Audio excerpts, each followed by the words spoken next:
దివ్యాంగ శక్తి పథకం ద్వారా దివ్యాంగులకు ఉచిత బస్సు ప్రయాణ సౌకర్యాన్ని సీఎం చంద్రబాబు ప్రారంభించారు. మంగళగిరి బస్టాండ్ నుంచి దివ్యాంగులతో కలిసి ముఖ్యమంత్రి చంద్రబాబు, డిప్యూటీ సీఎం పవన్ కళ్యాణ్, మంత్రి నారా లోకేష్ బస్సులో ప్రయాణం చేశారు. మంగళగిరి నుంచి పెనుమాక వరకు సుమారు 11 కిలోమీటర్ల మేర దివ్యాంగులతో కలిసి బస్సులో నేతలు ప్రయాణించారు.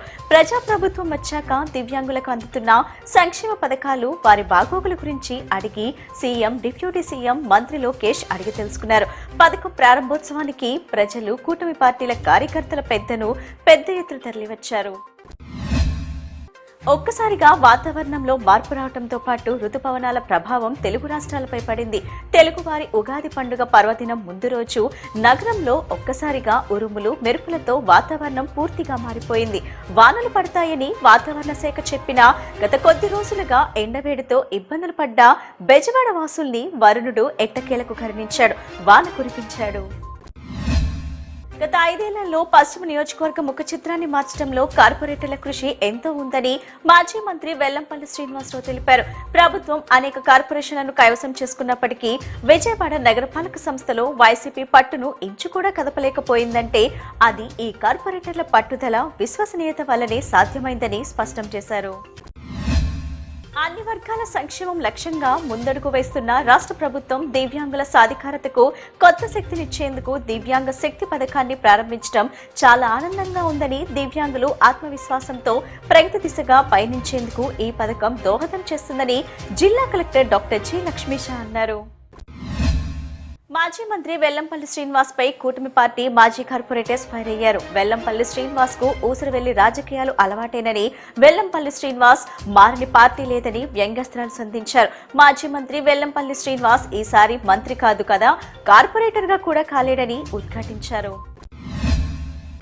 గత ఎన్నికల్లో కూటమి నేతలు మాట ఇచ్చిన ప్రకారమే దివ్యాంగులకు ఉచిత బస్సు ప్రయాణ సౌకర్యం నేటి నుంచి అమల్లోకి తీసుకురావడం జరిగిందని ఎమ్మెల్యే బోడే ప్రసాద్, కృష్ణా జిల్లా తెలుగుదేశం పార్టీ అధ్యక్షుడు గురుమూర్తి తెలిపారు. దివ్యాంగులు రాష్ట్రంలో ఎక్కడికైనా ఉచిత ప్రయాణం చేయవచ్చునన్నారు. దివ్యాంగులకు సహాయంగా వచ్చేవారు 50% రాయితీతో ప్రయాణం చేసే వెసులుబాటు కూటమి ప్రభుత్వం కల్పించిందని పేర్కొన్నారు. రాష్ట్రంలో తీసుకున్న పటిష్టమైన చర్యల ఫలితంగా గంజాయి, ఇతర మాదక ద్రవ్యాలను చాలా వరకు నివారించగలిగామని ఈగల్ టీం ఐజీ ఏ రవికృష్ణ తెలిపారు.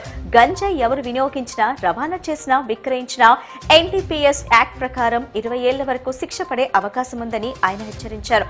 గంజాయి గురించి సమాచారం తెలిస్తే 1972కు ఫోన్ చేసి తెలియజేయాలని కోరారు.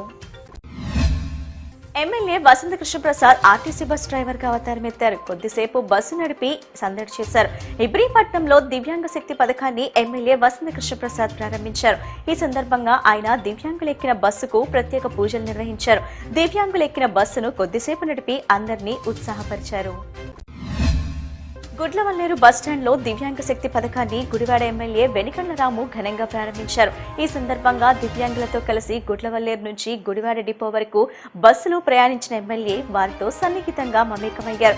స్వయంగా దివ్యాంగ శక్తి టికెట్ల జారీ చేస్తూ ప్రత్యేక ఆకర్షణగా నిలిచారు. దివ్యాంగుల సంక్షేమానికి కూటమి ప్రభుత్వం తీసుకుంటున్న చర్యలను వివరించిన ఆయన వారికి అన్ని విధాలుగా అండగా ఉంటామని హామీ ఇచ్చారు.